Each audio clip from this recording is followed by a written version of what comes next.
Football's biggest stage had no shortage of drama for your mama. In game, the Eagles kept KC off the field, milking more clock than disgruntled factory workers, shamming for extra smoke breaks. Doubling down was Patrick Mahomes re-injuring his ankle, riding in more pain than Peter Griffin as Philly took a 10-point lead into the half.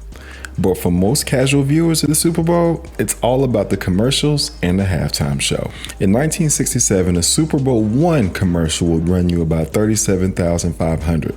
By 2000, $2.2 million. 2015, doubled up, $4.5 million. This year, $7 million ad spots. 7 years removed from her last performance, Rihanna delivered quite the halftime show for more than one reason. In 2019, she turned down the invite, given everything going on with Cap getting blackballed for social justice stances that are now in vogue. Hence, Jay-Z's partnership with the NFL to oversee creative control left many scratching their heads.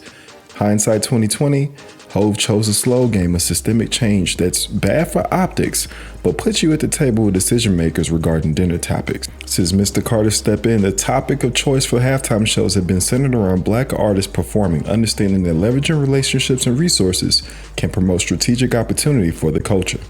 Rihanna's set opened with her banger Better Have My Money, a song designed to inform female dogs of their financial responsibilities, but her diverse musical catalog was overshadowed by an announcement. Now normally, since artists don't get paid to perform at the Super Bowl, they champion a new album or an upcoming tour. Instead, Riri promoted something a lot more personal, her protruding belly.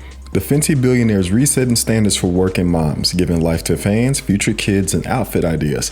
Now at first, I wasn't sure if Riri was going for super duper fly, Jigglypuff, or Ghostbuster vibes, but the more I thought about it, I think I figured it out. It was all centered on pregnancy. The women were eggs, the men were sperm, and Riri, in all red, repped the last vestiges of her menstrual cycle. After having a baby just last May, Riri is the kind of superwoman you gotta salute as she's redefining success in her second trimester. Beyond fame and fortune, it's family that seems to matter for her at this stage in life.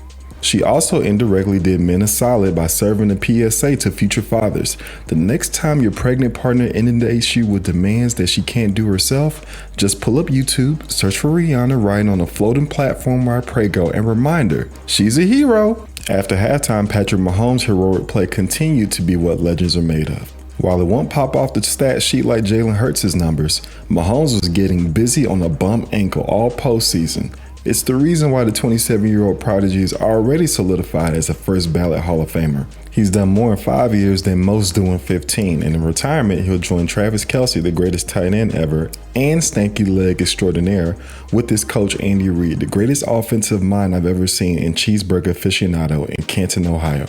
If you're Philly, losing is tough. Turnovers, defensive struggles, punt returns, holding calls, all of these elements compiled to an L.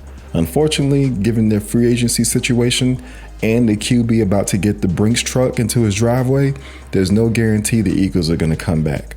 I, like Nick Saban, was rooting for the Bama boys on the Philly Eagles roster to get it done, but was quickly reminded that betting against Mahomes and company is now venturing into peak Tom Brady territory. It's just something you don't do.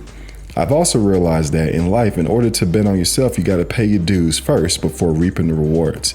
During Black History Month, it warmed my heart to see the multitude of ways black magic permeated across sports, business, and entertainment. Watching Hurts versus Mahomes, Rihanna perform, and familiar faces featured on ads shows that the culture is shifting from just being targeted consumers to premier creators of black magic.